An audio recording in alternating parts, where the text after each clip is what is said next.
This is for my dogs. This is for the homies I got watching up above. This is for the time I feel out of love. This is for the single mamas making it enough. This is for you. This is for the pain. Running through the fire in my everything. This is for you. Yeah, yeah. Yeah, this is for you.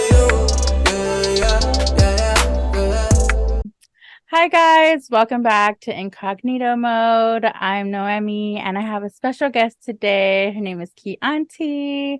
Hi Chianti.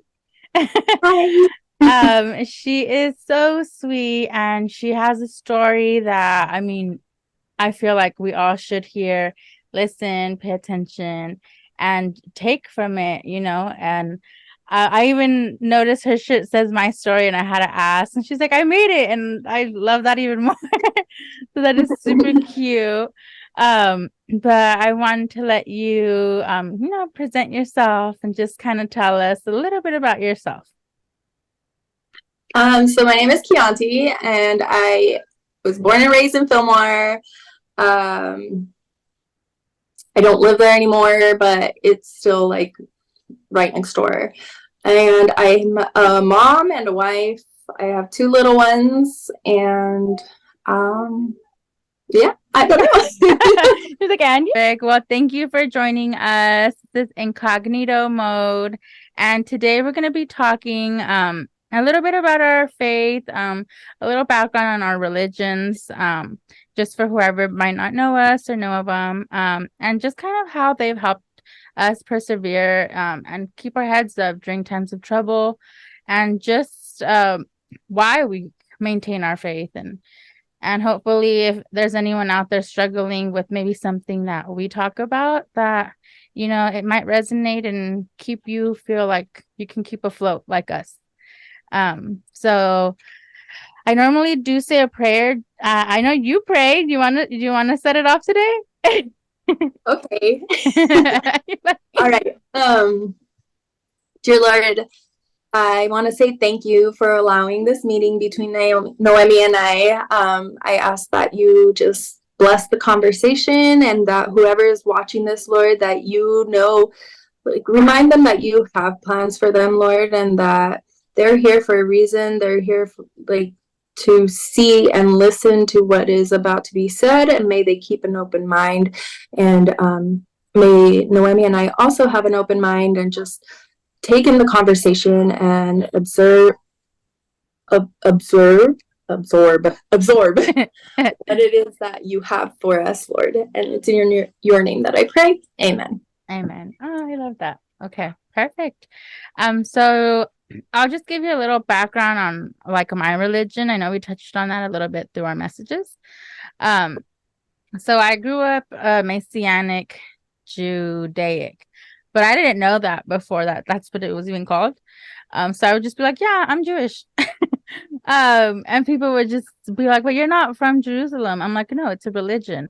Growing up, I always felt a little like, should I tell people? Should I not? Because it is a little different. And now that I'm older, because I couldn't explain to them what it was, because it's Hebrew teachings, but we do believe in Jesus. What is your religious background? So I'm Christian. I grew up Catholic, actually, and okay. It was around 14 was when I started attending the Church of Christ. And I was there for a good amount of my teen years and I would say throughout my teen years. And then at around 19, I started going to other denominations. Mm-hmm. And so I've visited oh my gosh, starts with a P.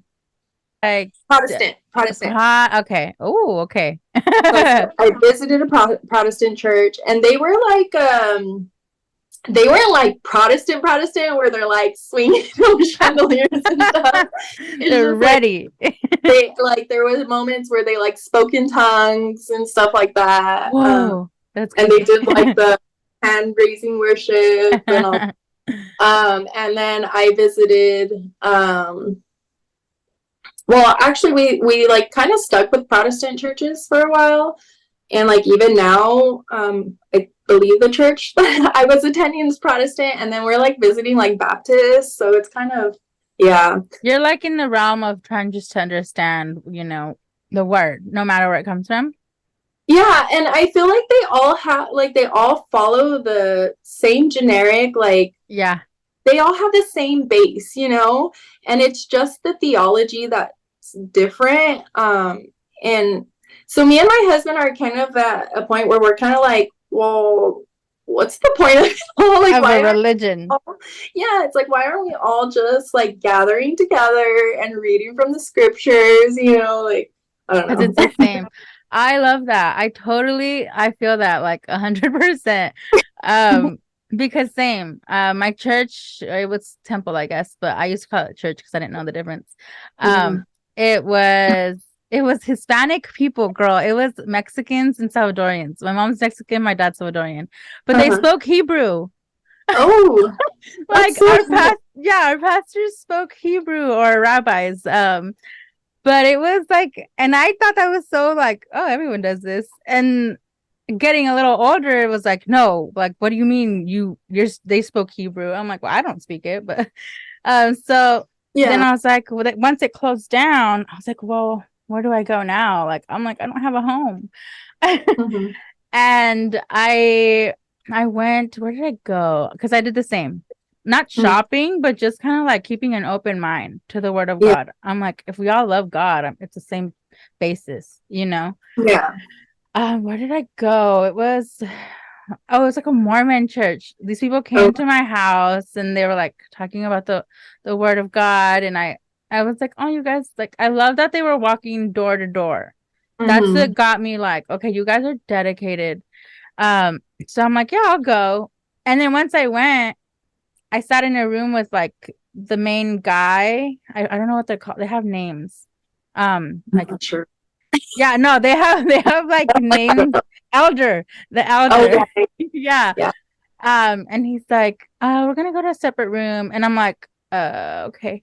They were so nice, and they were explaining to me a lot of things, and then they were telling me some of the stories, and I knew Mhm. all of them. And he's like, oh, like you're very familiar. I'm like, no, I grew up in a church. Like I had to go every Saturday. We went Saturdays.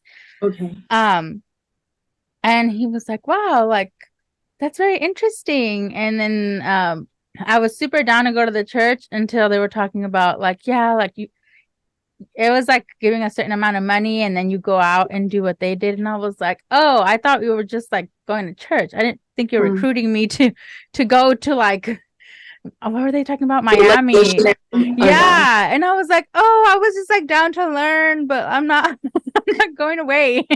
Uh, so that's why I stopped because I got like kind of like nervous about it. But I've Mhm. gone to Jehovah Witness like as well, and just learning. I love like learning. Um Yeah. but through that, like you said, I'm like we all learned the same. This Mormon man was like, "Oh, you know a lot of the stories." When we're kind of divided because through religion, when it's like if we have so many similarities, that should be like our thing that ties us in. Yeah. So I totally feel you guys on that. And you know what? There's a story. It's like the tower. Is it the Tower of Babylon? Mhm. And that's when the people were the. Do you know the story? It's when they were building the tower to like reach God. Yes. Okay.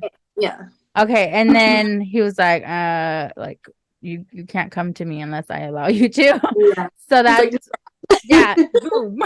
No, for real. And so that's where like languages were kind of dispersed. And it's like if we really, really, really want to, we can all come together, and it's the same thing. We all believe the same things. The only difference is how harshly do you want to punish like the people that don't follow it word for word. It all depends on where you're from. yeah. But that's kind of where you're saying like if we why are we so different? I'm like I totally think it's from that story. Like we were trying to reach him in a way that he wasn't allowing, he didn't want us to. It was like not in a fulfillful way for God in that story. And so it's like, it's not on our terms. It's always going to be on his terms, Yeah. you know? Well, So, and that's the thing. Sorry. no, go ahead. But I think like people just like everybody like interprets the Bible in their own way. And so then we have these leaders and they're like, no, it's this way. No, it's this way. And then they're like, all right, well, I'm just gonna do my own thing. Yeah. Like it's our way or no way, you know? Yeah. Yeah, but Yeah. I mean, if you keep an open heart and an open mind, you know, you should be able to at least hear people out without just Yeah. shutting them out. So I'm glad we got that like same little understanding. I love that. There's another thing. Yeah, another one. DJ Khaled. But I do want to again thank you for coming on, and I want to give you, you know, the space and the grounds to kind of speak on your faith and really what makes you every day wake up and continue to walk in faith. Okay. So, one question I get a lot is like, when did you like come to Christ or whatever? And I feel like I've always been drawn to like God and his word, like since I was a kid. Like there was points where I'd be like fighting with my dad because I wanted to go to church, you know, and he was like the Christmas, Easter, like we'll go sometimes. And so like I like as a child, I was like literally like fighting with him so that I could go to church. And then so there was like it was like really inconsistent, right? And so then when I was 14, well, let me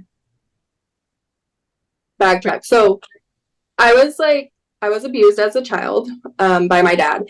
And when I was 14 was when, or 13, 14 was when I finally like told my mom. And so we went through like this whole, like our whole life just turned upside down. I have a question. Were your parents together or how?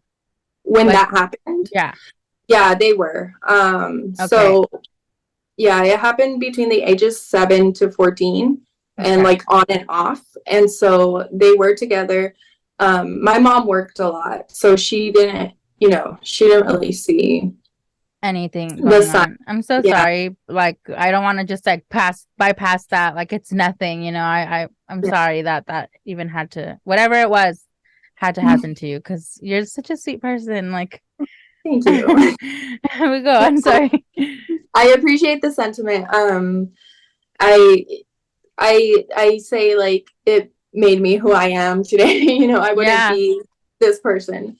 But and then sometimes I feel like when I say that, I'm like, I don't know if that's the right thing to say because I know No, it's made really, you stronger. It's really the people and God. Yeah. Yeah.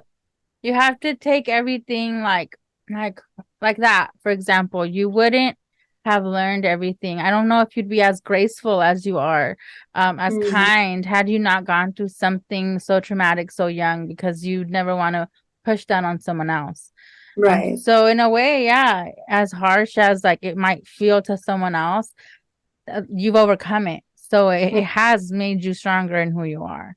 So I get it. I get what you're saying for sure. Yeah. Yeah. So at 14, like our life just like turned over. And I remember like every church that I've been to, like my mom kind of like led the way, you know.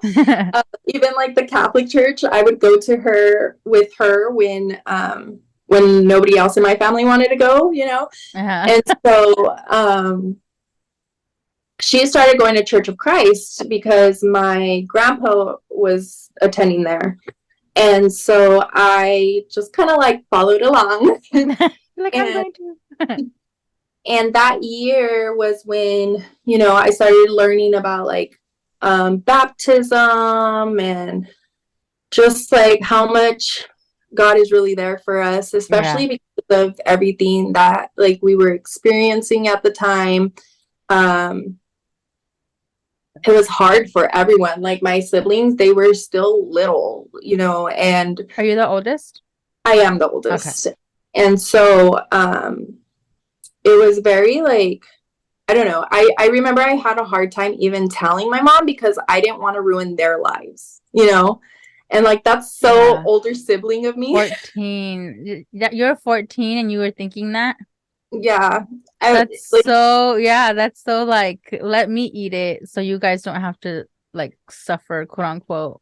But yeah, exactly. That's hard. And it wasn't until I was older that my therapist was like, you know, like that wasn't your responsibility. Yeah. Yeah. Like, huh? Yeah. What do you mean? Like I wasn't supposed to do that. No, but that's so like yeah, like even hearing you say that, I think I'm more of a selfish person to where I would be like, no, just like, no, like, let me speak up because no, but you're more selfless in that sense. You're like, I like you thought you were going to burden someone, but that's not the case, you know? Yeah. That's crazy. Yeah. Well, and the thing is like, in those types of situations, like the abuser is really good at manipulating, you know? And so, I don't really remember what my dad would tell me, but I just know, like, I just felt this way, you know? Yeah. And I just remember, like, my sister and my dad had a really close bond, and then my brother was, like, the only boy. So I was just like, I can't mess that up. And so that year, sorry, I'm, like, everywhere. No, go on. That year, I got baptized through the Church of Christ, and I was there for until I was like 19, and a lot of stuff happened, but like leading, like throughout high school, I was still like, I would do that thing, like I didn't talk about it. My mom had to force me to go to therapy. And I remember the first time I just sat there with like my arms crossed. And I was just like, I don't want to be here. Like, I'm not crazy. I don't need this. And you know, there was that stigma of like, you don't go to therapy unless you have issues. Unless there's something wrong with you. Yeah. And I was like, I didn't do this. It was done to me. Yeah. Like that was what was going through my head. And so I'm like sitting there and I'm just like, I'm not talking. And and then so I don't think I talked that whole session. And then the next session, my therapist got me to talk. And I was like crying because what she did was she was like, I want you to look at that chair. There was like a chair across from me. And she's like, and I want you to pretend your dad is sitting there and tell him everything like that you need to say. That you want to say, yeah. Just like you went off. It just all came out. And yeah. So, but like in the outside world, outside of therapy, outside of those four walls, I was like, I always had a smile on my face. I was always like, nobody can know. And in middle school, I was super social. Like I would talk to everybody. I always had these parties and I would invite everyone. In high school, it was like the complete opposite. Like I like shut in, but I always had a smile on my face. And my outlet was sports. We played volleyball together. Yeah, we played volleyball together. But I was on frosh shop and she was varsity. Let's make it clear. So I had a lot of just like inner stuff that I was just pushing down. And I didn't realize it. And like I needed a lot of male attention.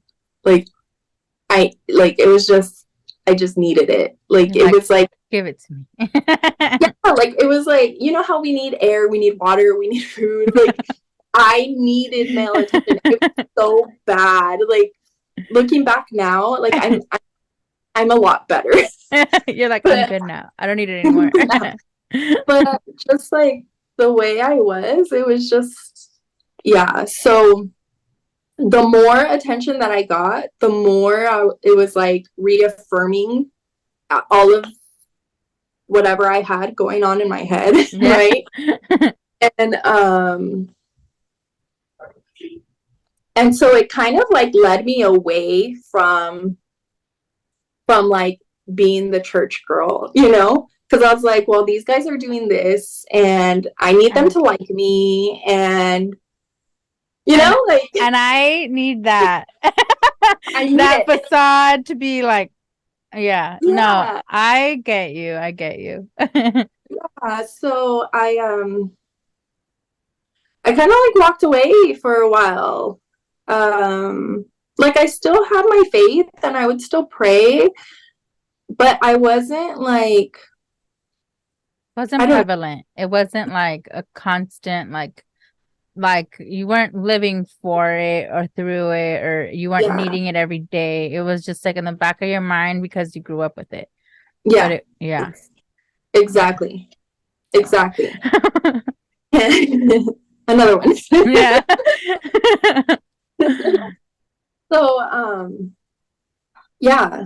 So then, like, I dated around, um, and like the guys that I was drawn to, I was thinking about this the other day because I saw, you know, I was looking at a singer. Mm-hmm. I was watching a video, and this singer has been a singer for a while, and I had a crush on him when I was like, you know, Go listen, Usher. no, it wasn't Usher. It wasn't Usher.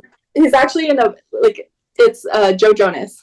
Oh, I love him. So okay, Hold on, hold on. I love that song. but I was watching a video of him, a TikTok, and he's like plastered, like, he's just like plastered, and I'm like looking at his eyes, and I'm like, he has sad eyes, Mm. and I was just like, and then it took me to like every guy that I dated, and every guy that I dated except for one had sad eyes, like they had some Yeah, kind like of, that look. yeah, I know what you're at talking about. one point, or even my husband, and at one point or another, every guy that I dated except for the one, um, they had an absent parent in their life, and so, Oh, wow. and it's funny because like my dad, he his parents were absent since he was 13 years old, and so it's just like this repeated cycle of Cycle. like, you know, just like Yeah. continuously like searching for, basically I was searching for Searching for like my your dad. other, yeah, no, yeah. That's, I mean, Yeah, that and makes so sense. Yeah. yeah, and so like they were interesting relationships. um Were they healthy or not healthy? I wouldn't say they were healthy on either side, just because of like the attachment style that I had, and the type of person that they were. Um, it just, I had no business dating. None of us did. I had no None of business. us did. We cannot, unless you're like a high school sweetheart, which like God bless everything you freaking went through to make it out. But most of us were like, I'm telling you, I had one person that like it wasn't chaotic, but because of me, like, and what I was used to, like, what do they say? Familiarity brings comfort. yeah, I created chaos, and girl. Oh, yeah. No, I saw that sorry to to cut you off Go before I ahead. forget, because I'm gonna forget. Because I forget. There, I saw a video. It's a girl. She always pops up on my feed, and she was talking about how, and it wasn't related to like child trauma, but it was just like relationship trauma. And it's like once you have that, like you learn a type of love, it becomes Mhm. natural and normal to you. So then well, if Mhm. it's like a negative love, so then when a good guy comes around, you're like, no, you're not used to that. You're gonna push it away because you're like, eventually you're gonna leave like everyone else anyways. So you cause Yeah. turbulence because it's what's natural to you in a Mhm. relationship. It's learned behavior. Yeah. And Yeah. then she's like, so we end up pushing away the quote unquote good guy for the bad Mhm. guys because we're used to that. And Mhm. I was like, what the heck? Like, I never paid attention to that. And she's like, she said something like mentally, what did she say? We become addicted to the adrenaline from abuse. And I was tripping Mhm. out. I was like, I've never had like a abusive like relationship like that. But just like certain triggers and certain things that I did learn, Mhm. she totally called me out on it. And I was like, how do you know me? Like, who you been talking to? So I understand what you're saying. Like you, even though you had that like one good guy, you were like, nah, this is too good to be true, basically. Yeah. That's basically what it was. And like I feel so bad. I feel so bad. Like that guy, if I would have murdered somebody and be like, "Hey, help me cover up," like he would have helped. Like, He'd be like, I got 2 shovels. You wear gloves, so if they do catch us, I'll take the fall. yeah, Oh no, and man. he's actually the one that I lost like my virginity to. Hey, at least it was a good one. A good Yeah, noodle. yeah, he was so patient with me. He was so Oh. patient with me, and like, man, I knew it. I knew it. I knew how much he loved me. I was so like I took advantage of it. I took Yeah. advantage of it so much. Yeah, you And like normally do. literally I was dating these other people and I'd be like, "Hey, like I need to talk." And like I would just like, "Oh my gosh, it's horrible." I feel like we're just so young and naive and like even if it is good or not, we just find a way to like sabotage it because we don't know better. We're like, okay, I'm Yeah. bored. Short attention span now. Yeah. Like, oh, we've been together for this long. Wow, what's out there? What's next? Honestly, I get you. I do get you. Yeah. Yeah. Like those types of relationships kept on until I was like when I met my husband. Um and when I met my husband, he was like it's funny because I was immediately like attracted to him. And he but like at this time, this is when like everybody was like Facebook stalking and like Oh God, I hate the internet, but I love it now. But I hated it, but I love it. so I met him and I was like, who is this guy? So I'm like going and searching and I find his stuff and I saw who he was hanging out with and I was like, ew, no, like I can't, Isn't that a turn off? Okay, people, yeah, okay. You're like, you with her? You can't be into me. God forgive me, I'm sorry.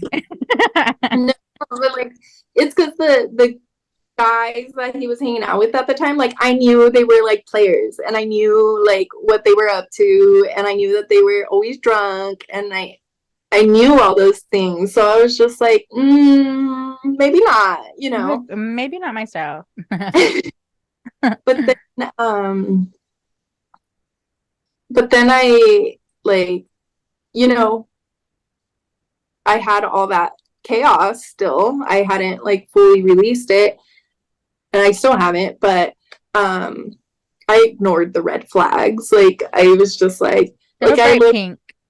like pink. I had my shades on. I had a lot of people like tell me like, dude, he's crazy. Like, dude, like, you know, he parties a lot. Like, a lot of people saw me as, and I still hadn't really started sharing the stuff that I had been through. Mm-hmm. And so people were like, you're so innocent, you're a little saint. And like, whenever I heard that, I heard you're dumb and naive, right? And so it was just kind of like, you don't know my life, right? Yeah, yeah. So I was just like, whatever, like, I know what I'm doing, like, leave me alone, you know? Yeah. And so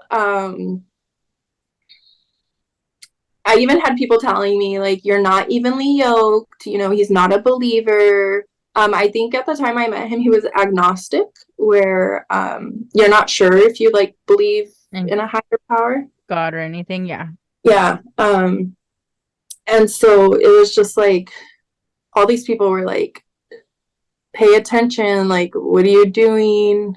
Looking out for you. Yeah, they were. They were, but I was just like, you guys don't know. Yeah, like you just wanted what you wanted and no one could tell you otherwise. Yeah. It was like you're like I see it, I want him, I got Yeah, exactly. it. I'm like, he likes me, I like him, I'm getting the attention that I It's need. happening. Whether you like it or not. Yeah. And I so, like, and super early on, we were already arguing about him drinking. I remember one time I was like sitting in my car and he's like, we're fighting. Like, it was after a softball game, and he was on his bike and he's like, we're just like bickering back and forth, and his mom comes and he's like, mom, because he was trying to break up with me because he's like, I'm not the one for you, like, I drink too much and I know it's an issue and this and that. And I was like, no, like, it's okay, like, we'll figure it out, like, you know. And he calls his mom over, and he's like, tell her, he's like, I want to stop drinking, but you know, I can't, like, just tell her. And his mom was like, I'm not gonna get in the middle of it. She goes, but I am gonna say this, you guys need to figure it out. You need to figure out what you want, and you need to, you know, decide, because if not, you guys are going to end up together and you're going to resent each other. And I'll never forget that. those were some fucking bars. Sorry, I cuss a lot. It's fine. Yeah, she was. So She knew what she was talking about. and she prophesied it. No, I'm just kidding.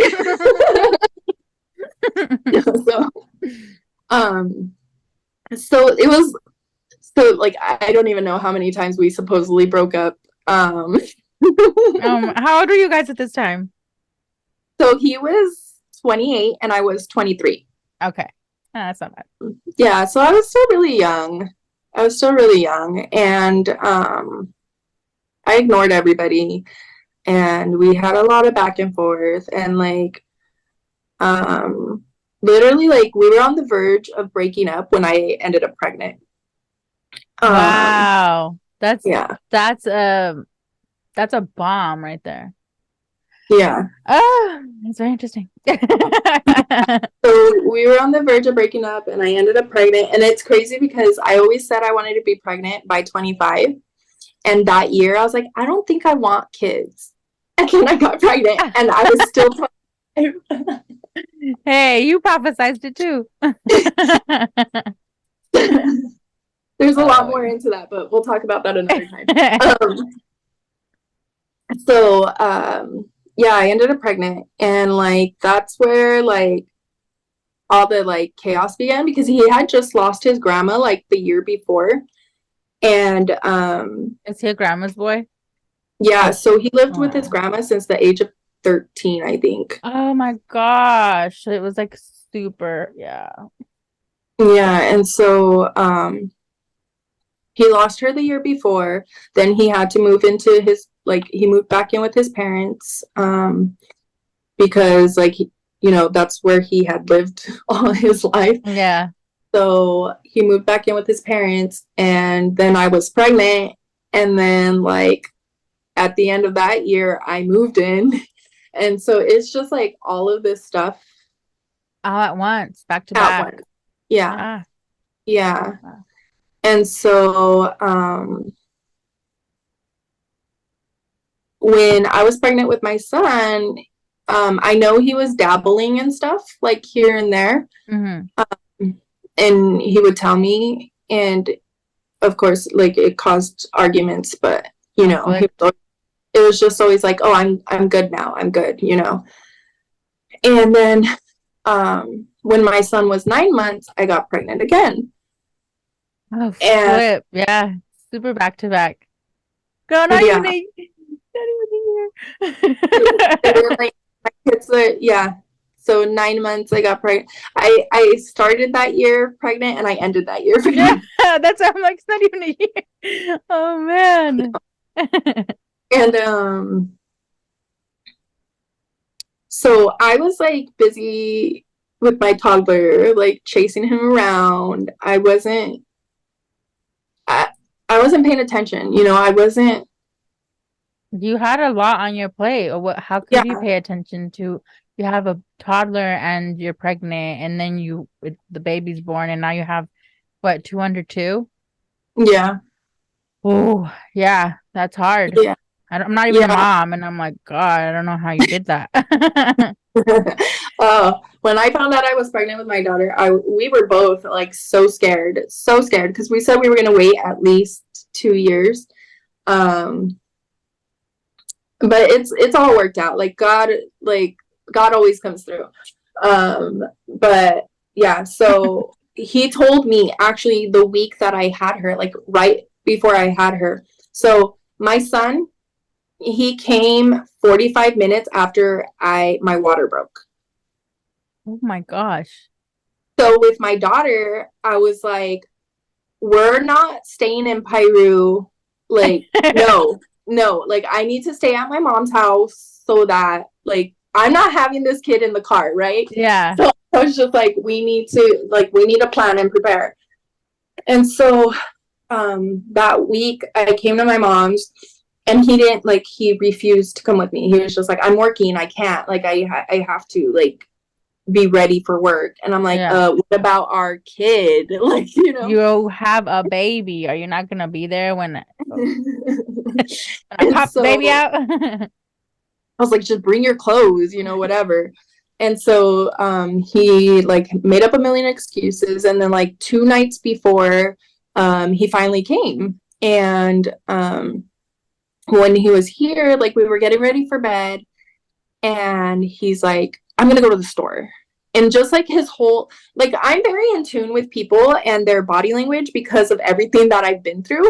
Yeah, you um had to learn. yeah, I'm always on like high alert, right? And so, or I was always on high alert. And so I knew something was up, but I didn't know what, you know. Mhm. And during that time period that I was pregnant with my daughter, I did feel distant from him, but I didn't know why. So I knew something was up, and I called him, and I was like, what? And he was taking forever too. And I was like, where are you? Like, you said you were just going to go grab some snacks. Like, what are you doing? And he's like, I can't be there. And he made up like more excuses. And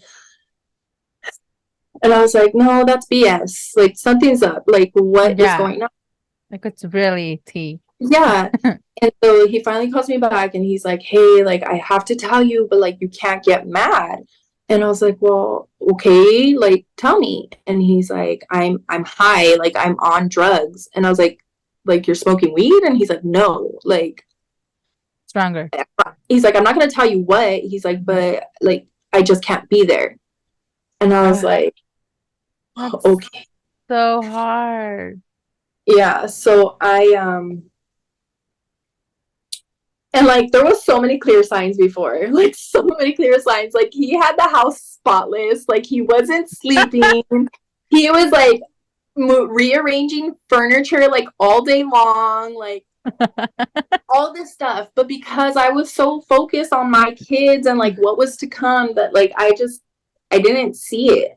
Yeah. And so he tells me, and then I'm like me, the fixer, like I can fix everything and everybody.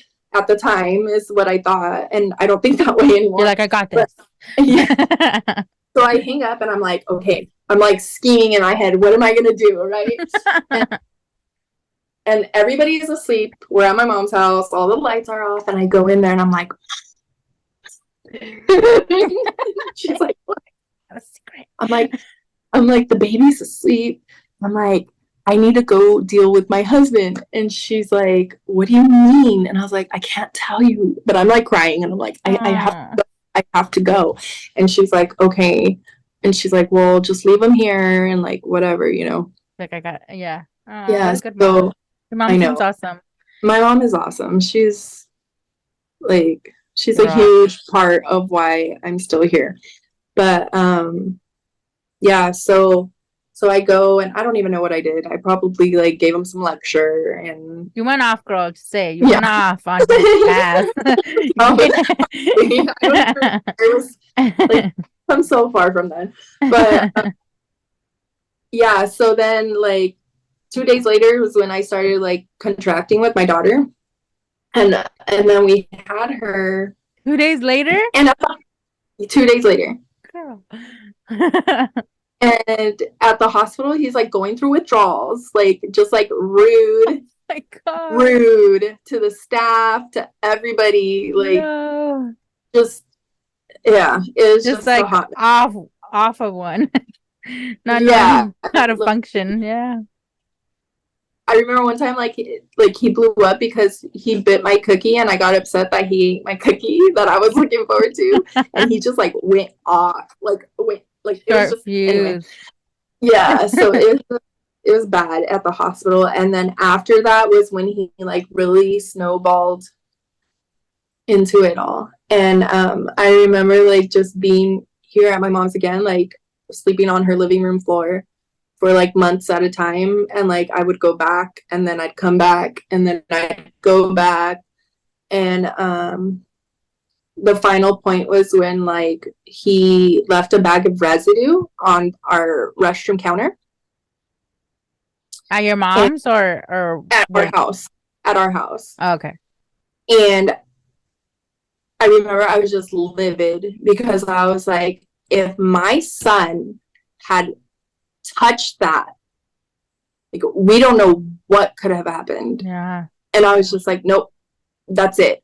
I was like, that's it. You need to get your crap together. Like, I'm leaving. And I packed, like, I put everything in my car. Like, I literally grabbed everything out of my closet. I put it in my car and I drove to my mom's house. And I was just like, I'm done. And so, I mean, good for you. Because I had been back and forth so much, he didn't take me serious. He was just like, yeah, okay. Like, Yeah. You'll be He's back. like, she'll be back. Yeah. Yeah. Yeah. And I was like, no. And he would come over, and he came over a couple times, and then he's like, no, I'm not going because you're just trying to keep the kids from me. And like, just like, there was a lot of abuse that came with it. Like manipulation. Manipulation, just gaslighting, name calling. It was just all. Just trying to like stuff. deteriorate like your self-esteem and self-worth, so it'd make it easier for him to do whatever he wanted to. Exactly. Yeah, and like that's what they do. Like they make you feel crazy. Like, yeah. Especially like once you know the signs, like they'll do whatever it takes to be like, nah, you're tripping. You know, like What are? Because I know you do like damsel in distress, and so they teach you. You said that they taught you like some of the signs in your video. What would be some signs like for someone that might be going maybe through something and might not understand or know? What would be like a form of abuse? So there's like we touched on, there's like emotional abuse, where it's like belittling in front of other people, like telling you something didn't happen when like it literally just happened. And that would be like gaslighting. Yeah, gaslighting. So like if I were to tell you like, dude, your shades were just on your head, and you're like, nah, no, they weren't. They've been on my face this whole time. Like it just like that. Yeah.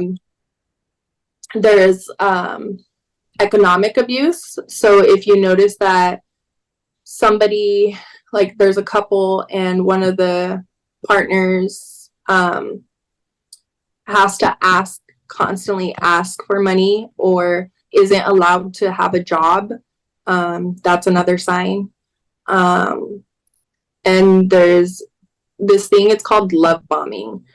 And some people hear love bombing and they think like, okay, the beginning of the relationship where there's like an overload of love, like gifting, saying things like, oh, you were meant for me, stuff like that. But also love bombing, and I just found this out, love bombing is also where, like in the relationship, when you're grown comfortable in the relationship and the abuse has already started, they do this thing can happen. It doesn't always happen, but this thing can happen where say they hurt you in any of the physical or emotional ways, and then they just start like overly apologizing and constantly like, oh, here's roses, here's chocolates, here's this, here's that, here's this, I'll never do it again.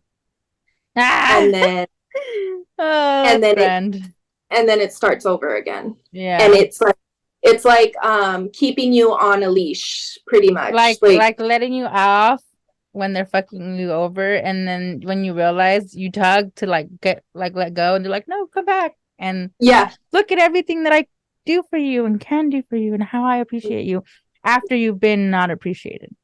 Exactly. Okay. I didn't know that one.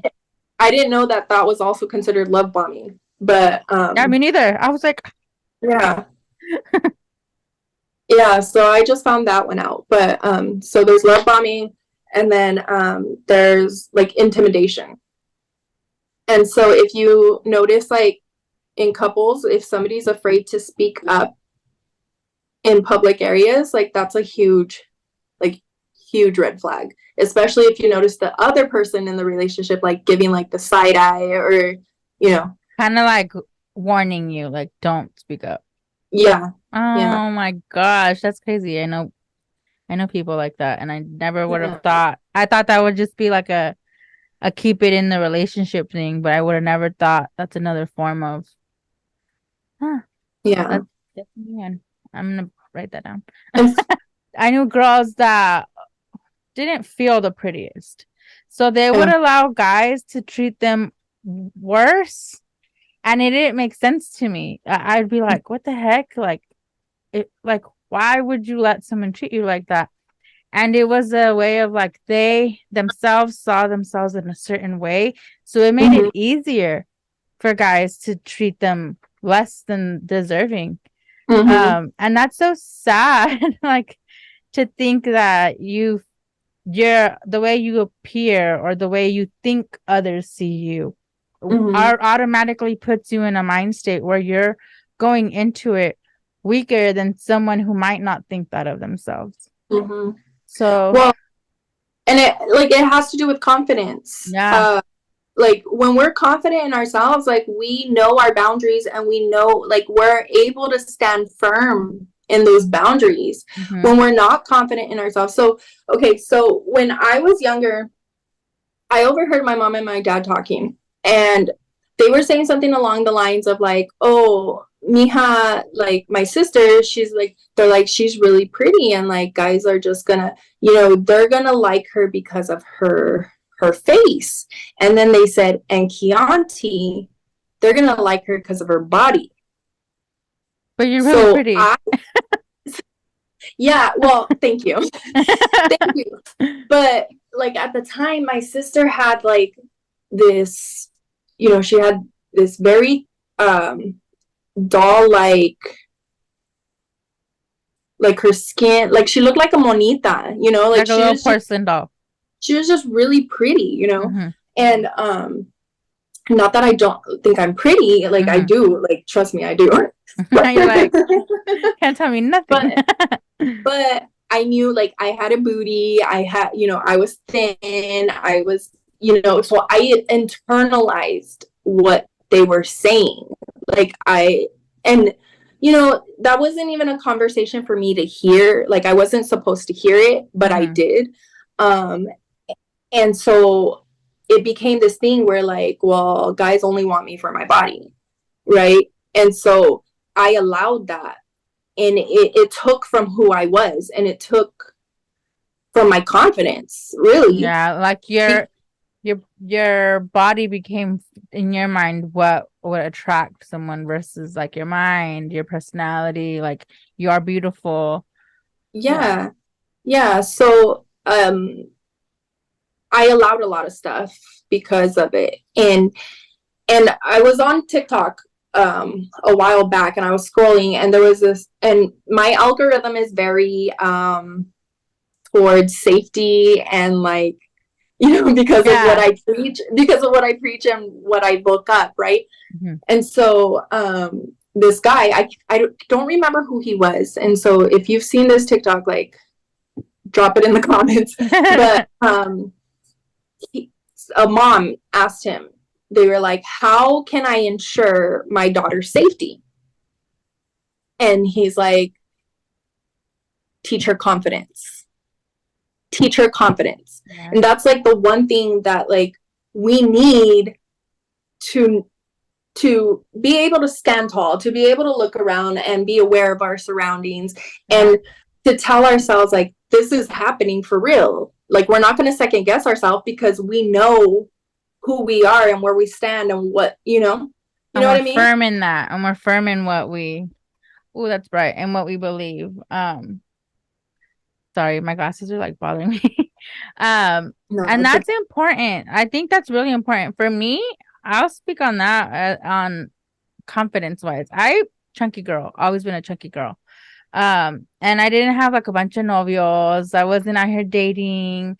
I had a lot of friends, but I never thought of myself as like super promiscuous, or I just wasn't, I wasn't raised on that. And two, I wasn't confident enough to even, if an opportunity arose, I would like freak out and I'd be like, no, get away from me. Because I'm like, no, like I didn't see myself in that light. But I was always very confident in me and whom I was in my mind, in my like morals, in my ideals, like in that. So even though physically I might not have been the most confident and didn't wear the most like popping clothes or whatever, but you couldn't tell me anything about myself because I would let you know who I was, not who you thought I would be. So that's big. I'm gonna thank my mom for that. Because that's true. If there's some people that are like not to like throw you under the bus or anything, but like you said, you have a beautiful body and beautiful face, beautiful mind, beautiful spirit, but you had these, because of what you went through, these traumas that you went through, the abuse, you had those little like peekaboo moments where someone could infiltrate and kind of mind fuck you because of the trauma that caused like lack of confidence in certain areas. So that's that I wonder what that TikTok is. Now I'm gonna look for it. I love the way you worded that, the like little peekaboo moments, because I was thinking about this in the shower the other day. I was like, knowing myself, right? Okay, so when everything that happened with my husband, I started going to Al-Anon, and they taught me about boundaries, right? And I thought I had like this revelation on boundaries, and I was like, wow, I never knew what boundaries were. Like, that's where my mindset was back then, right? This was like 3 years ago. So, but recently I was like, wait a minute though, did I really never know what boundaries were? Like, I did have boundaries. I did, because I didn't just let any guy come into my life. I had walls up. I protected myself in a lot of ways. And I was like, so what was it about? Because like I even said earlier, when my husband, I saw who he hung out with, and it was like kind of a turnoff. Mm-hmm. And like that happened with plenty of guys where I was like, ew, no, like I can't see you like that because of Yeah. certain things that they did, you know? So I had boundaries. So I was like, so what was it about these people that like still let them like wiggle their way in? Yeah. You know what I mean? Mm-hmm. But right now that you said they were like little peekaboo moments where it was kind of like they were like just like little insecurities that they knew how to touch on. Yes. Yes. It makes me sad. It makes me cry. No, because and I don't want to like, I'm not going to say any names of course, but there was a moment where not that I was treated wrong in the say, but I was just like kind of led astray from my confidence. And I don't know if it was on purpose, because I feel like some people, like your husband said something, he didn't know it was wrong, you know? And when you're younger, these boys, they are very naive. They don't know the stuff that we learn once we're older. And I remember someone being like, what he said it, and I'll never forget it. He said, "What do you stand for?" And my mind like blew. And I was like, boy, how long have I been with you? And you have the audacity to question me. But after that, girl, my confidence took a beating, because I was like, you think this person that gets had the most time with you and spent the most like intimate moments with you, uh, and if they're questioning it, like, what do I have? Like, what do I stand for? If you don't see it, maybe I'm not making it blunt or obvious enough. And so then you start to question like your own self validity when that's not your fault. It's just someone is what's that? Don't be a hard rock when you really are a gem. Like it's something like that. I can't remember right now. But it's like a Lauryn Hill song. And it's like I from that moment on, I started being a mean girl to boys. And not even that boy. That was the day that I decided I had never felt that low before. You're gonna feel how low I felt in that moment until I decide to end it. And I turned into this savage, like to this guy, because it was so heart-wrenching. And that was a peekaboo moment. I was always quick and witty. Like, you're gonna tell me something, you're gonna get a response back. Like, you poke a dragon, fire comes out. That time I was dead silent. I was just like, my whole perspective on myself was kind of shuttered. Like, and that's why when it's like a peekaboo moment, these people might not even know the pain that they're causing, or the things, the rocks and stones that they threw were the crack, and so that's definitely like how do I explain that? If someone doesn't see the value in you, it doesn't mean you aren't worth it. That just means they are not capable of seeing it. But that doesn't demean you and your worth and what you stand for. And so that's where what you said, that confidence, it has to kick in. And it took me, I want to say, maybe like a year and a half to regain that confidence that I had before that relationship. Because I would replay that sentence, what do you stand for? And I would literally wake up and be like, I ain't shit, I'm not shit, like, because of that question that someone had asked me. And it's I think it's important, because you how you mentioned all these gaslighting and things. Some people don't know they're doing it. So if someone is hearing this, because even I sometimes, like, when you're going through this, I'm like, sometimes I do that. And so it's a work in progress. No one's perfect. No. Sometimes, even now that I'm married, my husband has taught me so many things. And then sometimes I catch myself going back to those bad, nasty habits, like that lady said in that TikTok. What you're used to, your brain becomes accustomed to it. We replay these emotions, and they fall on someone else. And it's so unfair because it's like my husband's perfect in my mind. Like to what I deserve. Sometimes I'm like, am I deserving of you? Like, Yeah.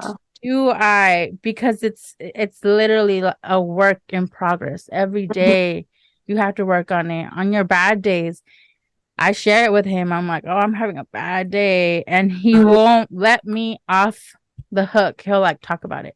Tell me how you feel. Be honest. So that's important. That's super important. It is super important. Mm-hmm. What got you out of that, like? Oh man. It took like a year and a half. Well, first I was like in a bad place. I started smoking weed every day.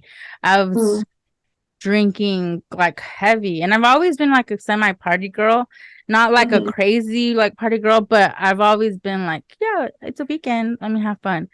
But it got to the point where it was like I would go to work, but after on starting on Thursday, it'd be Thursday, Friday, Saturday, Sunday. So more than half of the week, I was either drunk, and almost every day I was high because I was trying to repress those bad emotions and bad feelings and numb it down. And I was still attracting, like you literally, like you said, it's literally your story. You're attracting these guys that are no good for you. But it's because of the habits that I had and what I was posting. I was posting going out every weekend.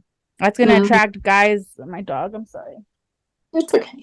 They like hear my voice and want to come in, and then they go outside. But I was attracting these guys that like, you know what they want. They want a party girl and a forgetful girl. And I would be like down to text and be like, entertain the thought of it just to distract myself. But I knew like, I'm not going to actually hang out with you. Like, sadly. But it took, I was talking to a few guys, and I had this one friend, and he was going to come down to see a movie.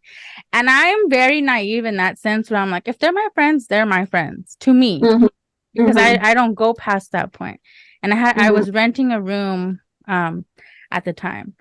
And my roommate, which was like one of my best friends, she's like, girl, he's not coming over just to watch a movie. Like he took, I think he had taken Friday and Saturday off to hang out the whole weekend. And I'm renting a room. So she's like, where's he going to sleep?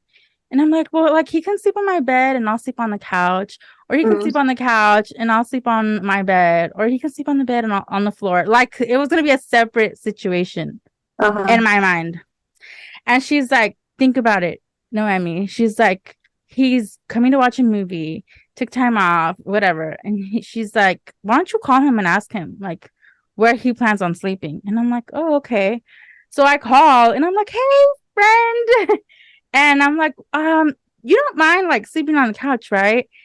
And he's like, what do you mean? And I'm like, well, yeah, like after the movie, I'm renting a room. Like, I don't know if I'm comfortable. Like, you know, guys wake up in the morning and something happens.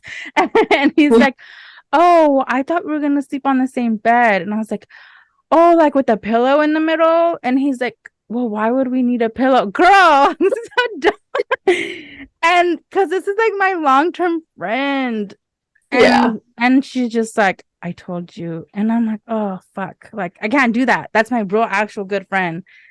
Around the same time, I had met Justin. And so Justin asked me to go out to dinner. And I was like, and so it was between like the friend comes over and I fucking have to basically decide if the friendship's over at that point. Or I go to dinner with this guy who is asking me properly out to dinner, not pretending to be my friend. But the crazy part right before that is it was other guys I was texting, and I was so over dating. So that even the fact that Justin had asked me out on a date, I was like, okay. I wasn't trying to date. But I had done a quick prayer one night because I was over it that same night that guy that happened. And I was like, I thought he was my friend. And I was like, God, please, like, I'm sick of these guys, like, pretending to be something that they're not. And it's not even, I'm not even there. And I said, I don't even want to date. But if you do bring someone to me, I'll if you bring someone that I feel you brought to me, I'll let it happen.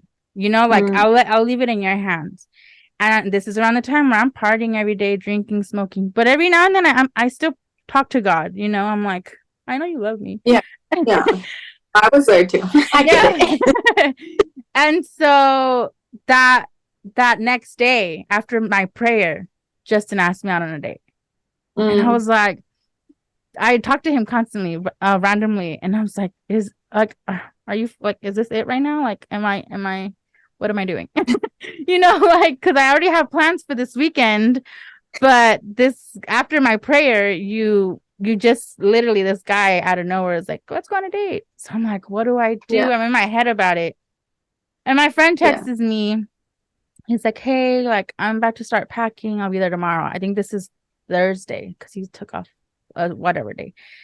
And I just bail like last minute. And I'm like, hey, dude, like, I'm sorry. Like, I have something to do. Like, I didn't know how to tell him, like, I'm not trying to mesh anything. That's not, you know? And then I go on a date with Justin, and girl, we have this like 4-hour talk. And it was just like, I knew him forever. And I went home that day and I was like, you answered my prayer effective immediately.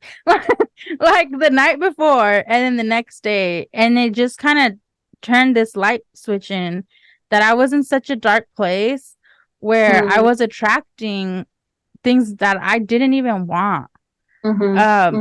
And so after that, and I'd always talk to God, but that was just like solidified. And I was like, okay, I'll go with it. Like, this is you, this is your doing. And I have to say, I've always had a very close relationship with God, like a day-to-day conversation type. But when Justin came into the picture, it was just like an immediate answer to a lot of darkness. And so, and Justin's not even that super religious, or in like he loves God, but he's not very into the Word of God. But when him and I talk, it's like he's like an angel. Like, it's crazy. And so I'm just like you may not be this person that I envision as far as like goes to church and like into the Word just like I am. Or not, doesn't even know some of the stories from the Bible. His uncle's a pastor. But it's like I enjoy being able to be like, oh babe, like this story. And he's like, oh yeah, like that makes sense. And it's just like feeding off of each other. And it doesn't have to be in the same exact way, but I know it's an answered prayer. And I'll say throughout my life, I've always had I don't know if you heard, I had like psychosis and I like went on a rampage. Yeah. I like went. Watch that. Yeah. It was bad. That's just the first one. There was like 3 different episodes. And so that I will say was where I really was like, no matter what I'm going through, I know he has my back. Because there's people that have gone through that and they never come back ever. Yeah. I actually know someone from Fillmore. But his was drug induced, like certain drug, like the higher drugs. I've only just smoked weed at that point. And but these people never come back and they're like stuck. And I just remember I would hear stuff and see stuff, and as much the medicine did work, but I will say there were like kind of revelations even when I was going through it, where I would pray one night and have a crazy dream, and then I'd be normal for like 1 or 2 days. And I'd be like, that's God, because this medication that's been given to me is good for maybe a few hours, and then I have to take another medication. But when I really sit and pray, that's when I'm like extended periods of like peace. Like no matter what. And I'll tell you this one, I was in a psych ward. And this lady was so like weird, always following me in there. I remember, and she was like, I woke up, I had a nightmare, and it was, and I didn't grow up Catholic. So that's what made me like kind of trip out. I didn't grow up Catholic, and I was kind of a little biased to not even wanting to be involved with the Catholic Church, because I had a weird experience with my friend's quince. They kind of treated me a little different because I didn't want to bow to the Virgin Mary. And so I had like Mm-hmm. a nasty taste in my mouth. Not anything against actual religion, just I had a bad experience. Yeah. And so I had this dream, and it was like a flash of light in my dream, and it was Mm-hmm. like it was like the shape of the Virgin Mary. And I'm telling you, I didn't like grow up praising her. Girl, Mm-hmm. and it said, "Wake up! You need to wake up." I wake up. There's this weird lady trying to stick something in my ear. No, like, and so it was like I don't know who or what warned me to wake up, but it was Yeah. a person trying to harm Yeah. physically, like trying to harm me because there's a bunch of crazy Yeah. people in there. Yeah. And I wake up screaming like, "Get away from me!" That was one. That was one.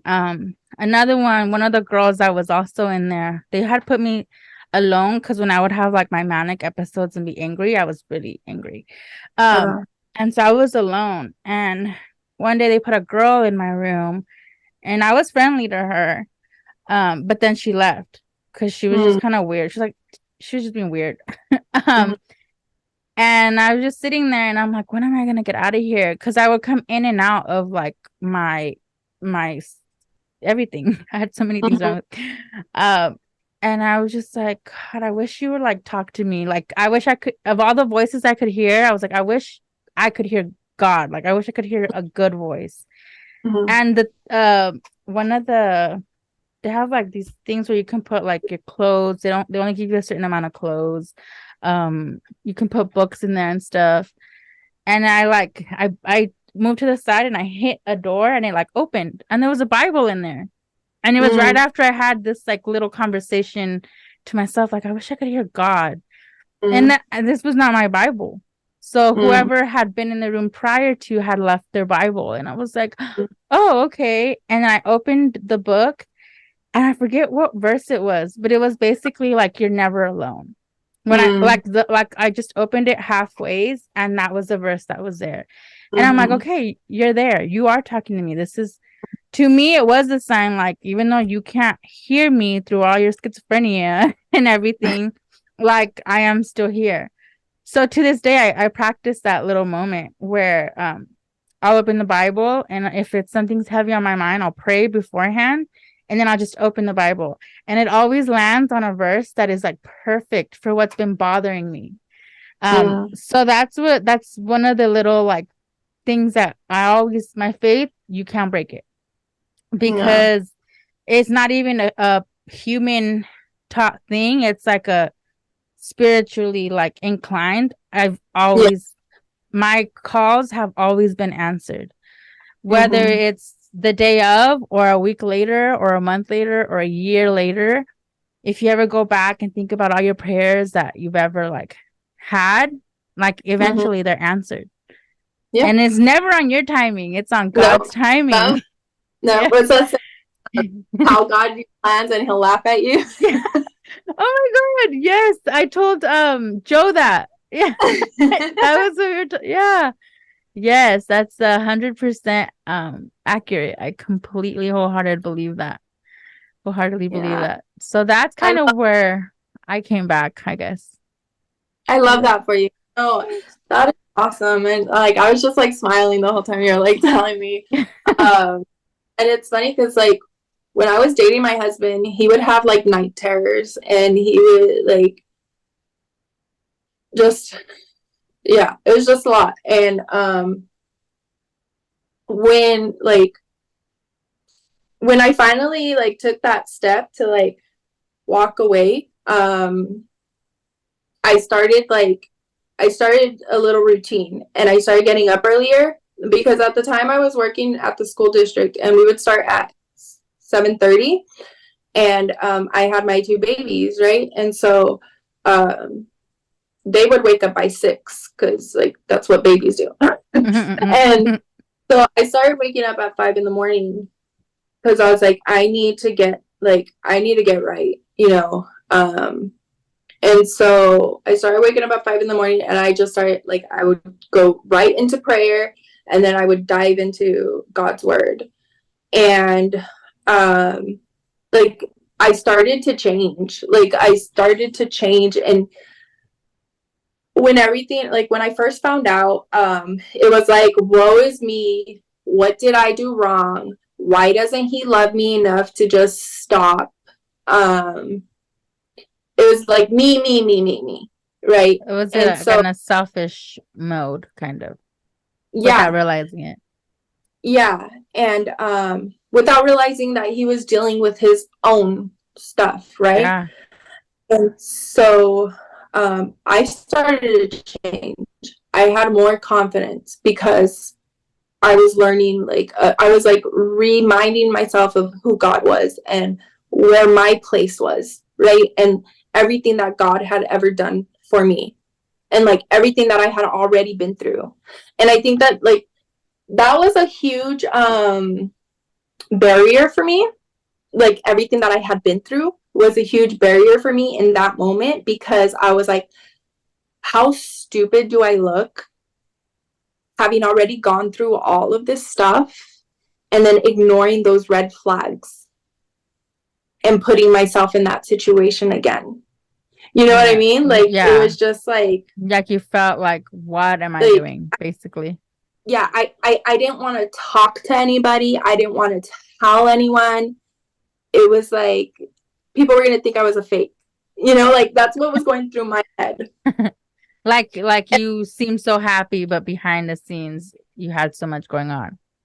Yeah, and it was like and I had been preaching about everything that I had been through and how I had gone through it and I'm at this other side and and then I'm in that hole again. Like Yeah. what? Like Like, you know? hold on, wait a minute. No, I So get it.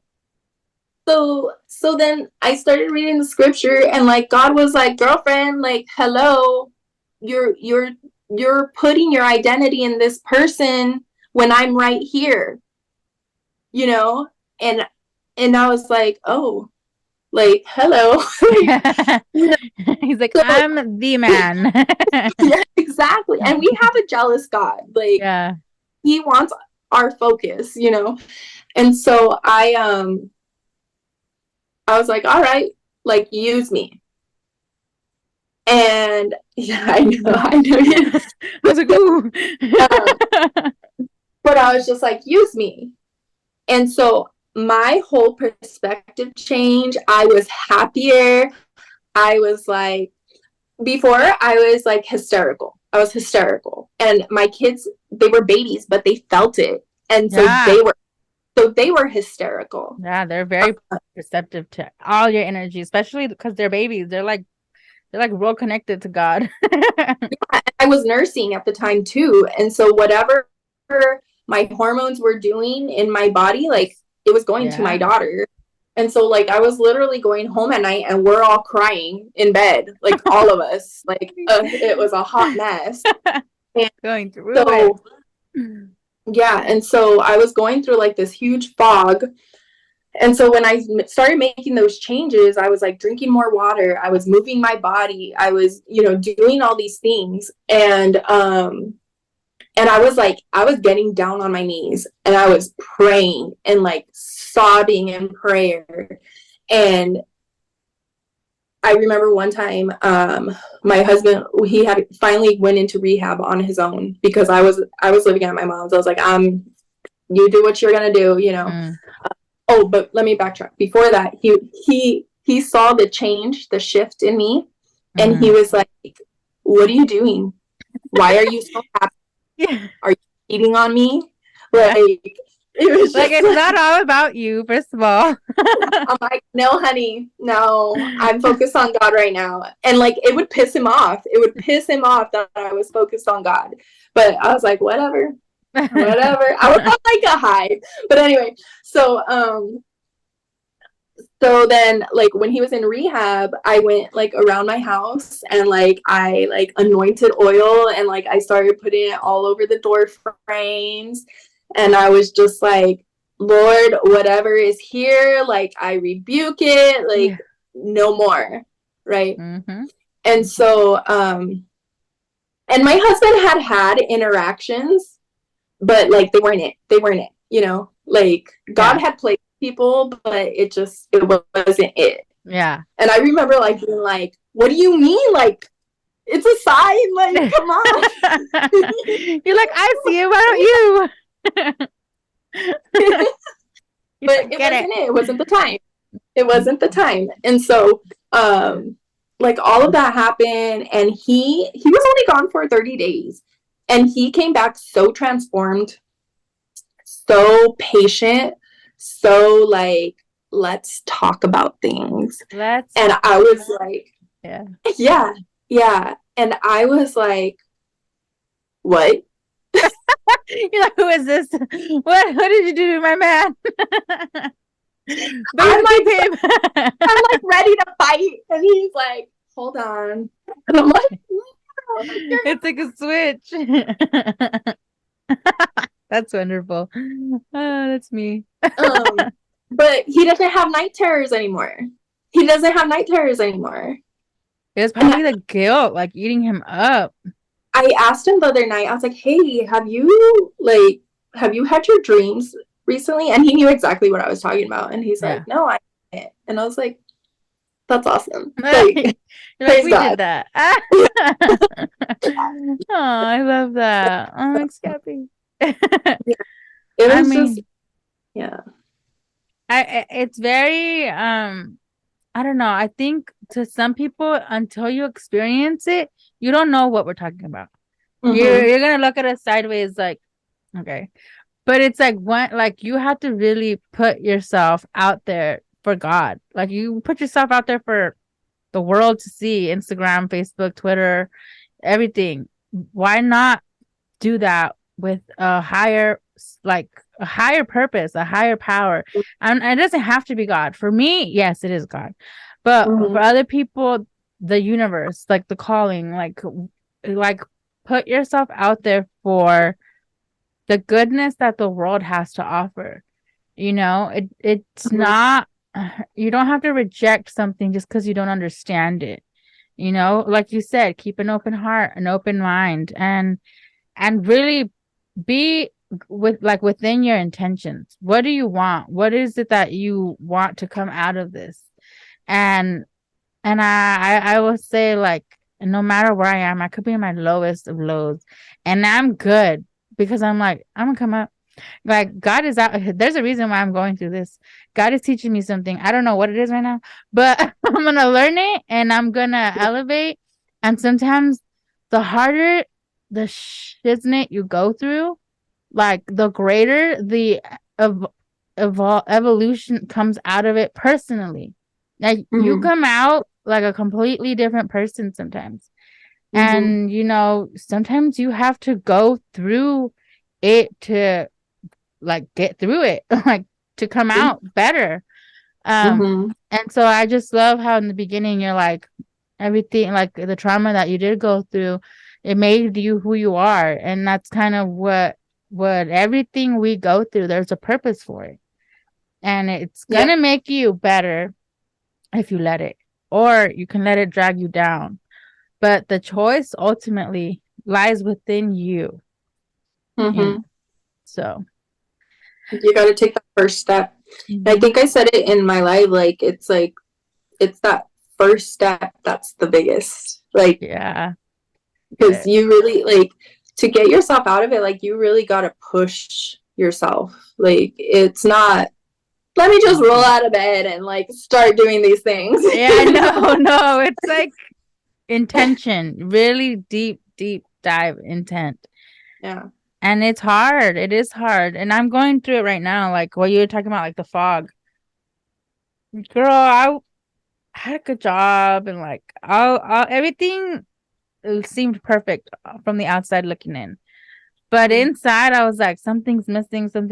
I don't know what it is. Like I'm just not feeling myself. And I've just started really like deep diving into my issues, not my husband, because sometimes your husband comes home and he didn't do nothing. Yeah. But you're gonna go off on him because you're mad and someone's gonna hear about it. No, for real. And he's just like, no, I'm laughing because I know. He's like, oh, what did I just walk into? But and I think we're blessed in that sense, like, and your husband's blessed, and my husband's blessed. We're all blessed that we're all blessed to have found a partner and be in a marriage where that person that you're with is really going to try to be better, not only for you, but also for themselves. Mm-hmm. You know, like I can only love my husband to the capacity that I can love myself. Mm-hmm. And if I'm like in a little setback moment, he's gonna notice. So Mm-hmm. definitely, like I've been drinking my water. I've been drinking my water. I've been journaling. I've been looking into like my bad habits and what could have Mm-hmm. caused them. Mm-hmm. And I will say, we're talking about God and faith, but I can't be a hypocrite and just be like, yeah, I totally like read the Bible every day. I don't. But Mm-hmm. I constantly tell my husband, like, "Ah, something's missing. Like, I feel like I need God. I'm like, I feel Mm-hmm. like I need a home. Like, yeah, Mm-hmm. church isn't for everyone. A lot of people are like, my body is a temple. But I need to be around people that I can feel love God like that. Mm-hmm. Um, Mm-hmm. and so for a long time, I think it's been maybe like 2 years, I've been going to different people trying to find a church where I feel like homey. I Mm-hmm. have yet to find that. We just moved to Temecula, so now I have to restart that whole process because he's still in San Diego. But it's like okay, I found my and there's a church like around the corner. So I'm like, okay, that I have to, like you said, not just wake up out of bed and be like, oh yeah, I'm like I have to act on it now. Mm-hmm. And that's why I love, yeah. I'm all about it. Yeah, no, be about it. And I just want to like even with the podcast, I feel like I feel like church brings community. Mm-hmm. And I just want to be in a community where I just like you get me, you get God, Mm-hmm. and we are Mm-hmm. like here for that reason.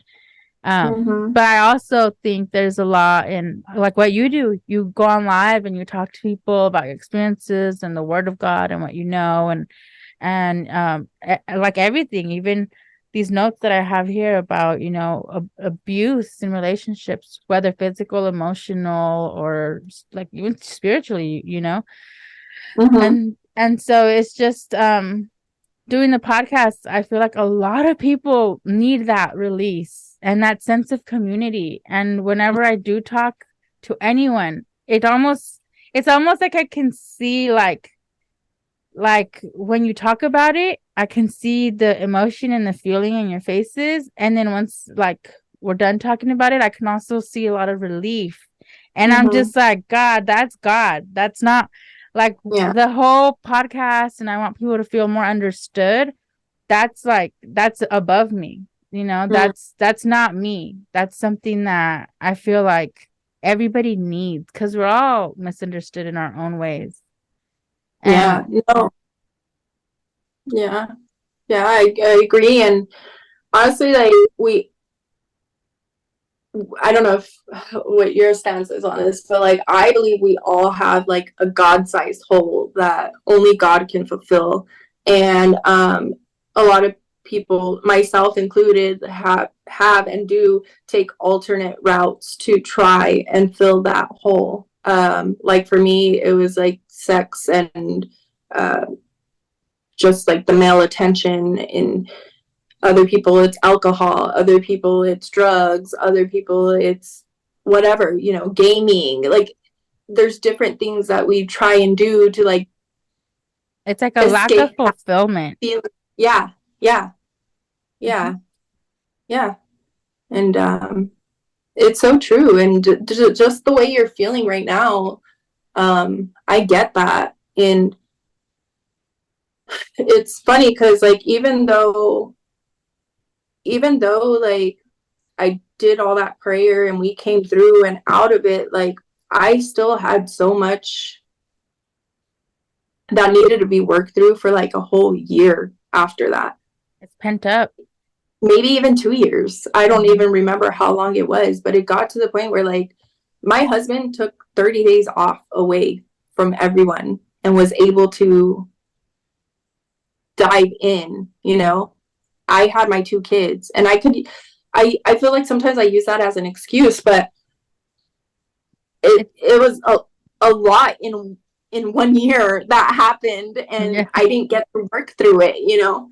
And so I was doing stuff after that, you know, when like I said, I'm like, I was ready to argue. I was ready, you know, I had built up resentment, Yeah. like my mother-in-law had warned us about, you know. And I did things after that that I'm not proud of. I was reaching out to other people, and my husband knows about it now. I mean, I told him almost immediately. God Yeah. intervened. He was like, girlfriend, like, we're not breaking up. He's like, we're not breaking up this household, you know? Yeah. He's like, I have plans for you guys. And he obviously, I mean, even from what you're telling me, I'm keeping like little mental notes, and it's like you're about to break up, and he's like, nope, you're getting pregnant, and you're like Yeah. going through it. He's going through like the worst part of his sobriety, trying to be not being sober, and you have a baby 2 days later. It's like God's like, not ding dong, like, oh, you didn't get it the first time? Look at the second time. Like, Right. and Yeah. and I mean, I think your faith and you being in his life, I don't know him, but I'm pretty sure he will say has probably changed the trajectory of his life. Yeah, he jokes around and he'll be like, "You did what you came for. Like, you changed me. You fixed me." Like, No, hey, he needs to like, acknowledge that. I'm like, "No, honey, it was God." No, but you were the tool that he used. Like, hold up, give yourself the credit. I'm like, "No, honey, it was God." Behind you, like, yeah, God, we did that. No, yeah, that's beautiful. I commend you for being courageous and sharing, these things and these topics, because a lot of people don't. And they don't. And me and my husband, we talk about, like, if we're going through it, we don't need to involve other people, and like he's very good at communicating. So we do fix things. But there's times where I'm like, I don't want to hurt your feelings if I say something. So I just keep it in. Was like 2-3 days ago. I just let it out on him, and I was like, gosh, like, I just feel so suffocated. And he's like, what do you mean? And I'm like, it's not you, like, it's an internal thing. And we like talked about it, and he's like, just let it out. And I'm like, no, because I don't want you to feel like it's your fault. It's a me thing. And he's like, well, just talk to me about it. And then we talked about it. Probably we sat in the car for like 30 minutes, and I was only supposed to go to Marshall's to get like a planner. And after that, I felt like such a relief. Like, oh my God, this was so helpful. And a lot of people, once you hold it in, like, that's when you get resentment, whether it's their fault or not. And so I think it's important to talk about the hard conversations, because it's normal, whether people want to admit it or not. Nothing is as it seems. Yeah. We're all just like little puppets and fucking pretending like, oh my God, this is perfect. And no, like, the real deal is we all go through it, and it's different for everyone. But Yeah. I appreciate you being so open and honest and sharing your story, and it's crazy. I always go into a podcast thinking I know how it's gonna kind of go, and I just feel so, like, kind of rejuvenated in my faith. And I'm like, you reminded me, like, yeah, I do need to go physically to church and like feel that presence, because I could talk about it all day. And yeah, I did learn about it growing up, and I know almost all the stories, but I don't walk by my faith, which is different. I don't walk it like I tuck it. No. Like, basically, and so I do want to Yeah. thank you for, bringing that reminder to me, like, yeah, like, get on that. Well, thank you for having me. Of I course. enjoyed the conversation, and yeah, I was like, I wonder what we're gonna discuss. No, I'm always like, okay, I think I know how it's gonna go, but it goes how it's supposed to.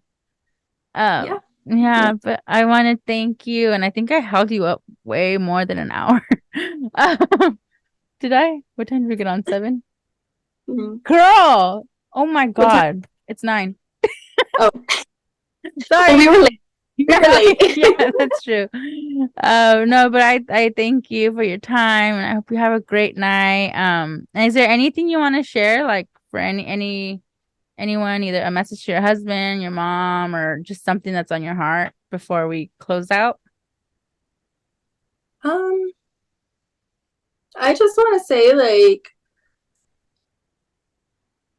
to like, even though we're going through things, there's always a blessing in it. And for me, in those instances, you know, it was my mom, it was my husband, it was, you know, just all the different things that I've been through. And so, like, try to find the blessing in the storm, because there's always a light at the end of the tunnel. Yeah. Try to find the good in the bad, no matter what. That's thank you. Well, I do want to thank Chianti for her time. Chianti, oh my God, Chianti for her time. And I mean, you're a beautiful girl inside and out. You're a beautiful woman, mom. You know, I think you need to give yourself a little more credit sometimes because I mean, like your joy, just like I could, it goes through, it shines through. And yeah, thank you for your time. This is Incognito Mode. I appreciate anyone for listening, and I will tag Chianti's her Instagram, and if you guys have any questions that you would like to ask her, you guys will have her information. So thank you, and you guys have a great night, and peace. This